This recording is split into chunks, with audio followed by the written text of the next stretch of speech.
Okay, let's begin the briefing.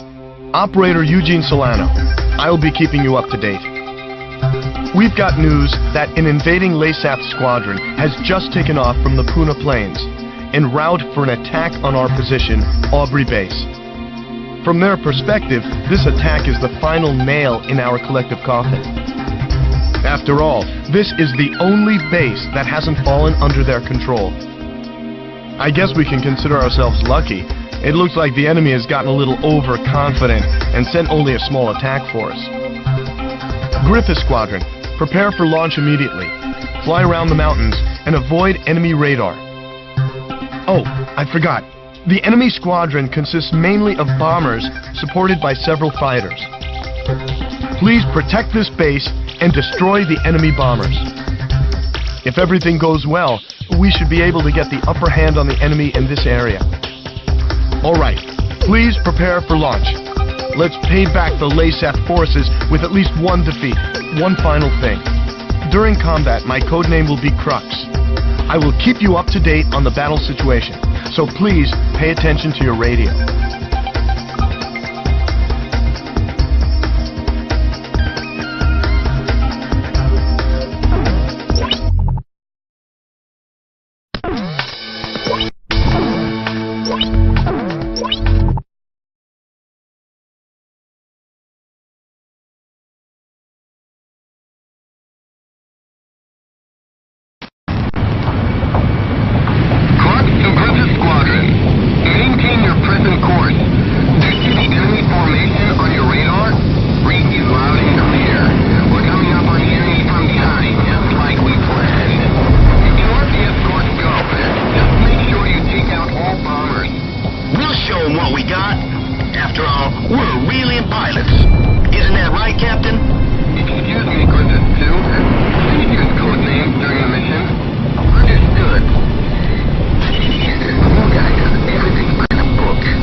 The Puna Plains! The missile's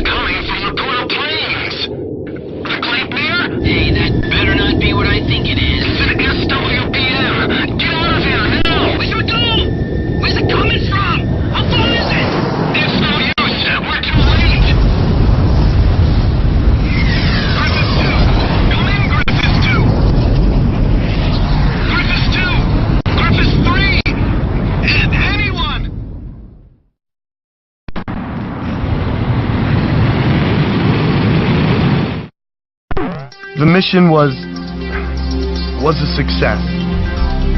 The destruction of the enemy bombers will help keep an enemy invasion of Aubrey base at bay. However, we also suffered serious losses.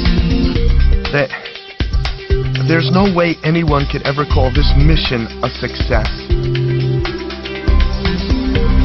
I'm sorry. I couldn't do anything to save it.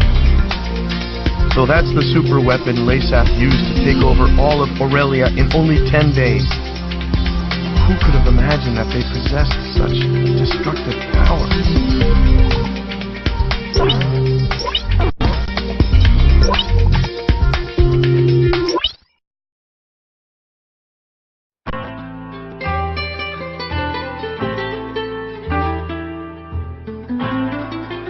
Let this be a symbol of the fury borne by our countrymen towards Aurelia. Such was the impassioned speech of Leasath's commander Diego Gaspar Navarro, as images of the Aurelian squadron's destruction over Cape Aubrey played in the background.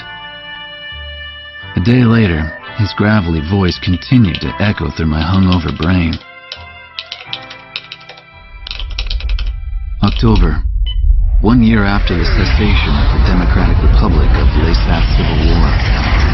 After the Civil War, Leasath began to set their sights on their peaceful neighbor, the Federal Republic of Aurelia, claiming retribution for years of exploitation. The invasion suddenly began.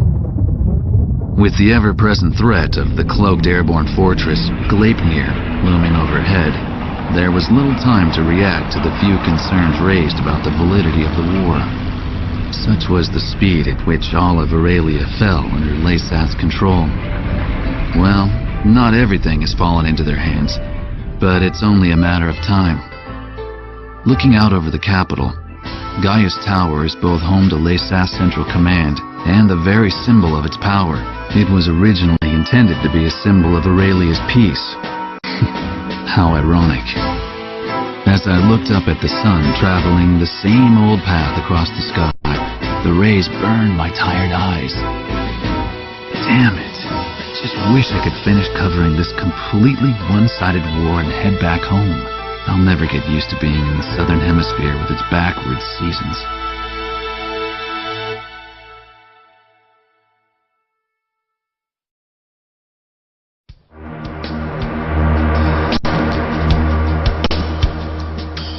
The Gryphus was last confirmed heading southeast across the Puna Plains. However, we lost all trace of it shortly after. Unfortunately, Aurelia's information network can provide no further details at this time. We'll just have to take what we can get.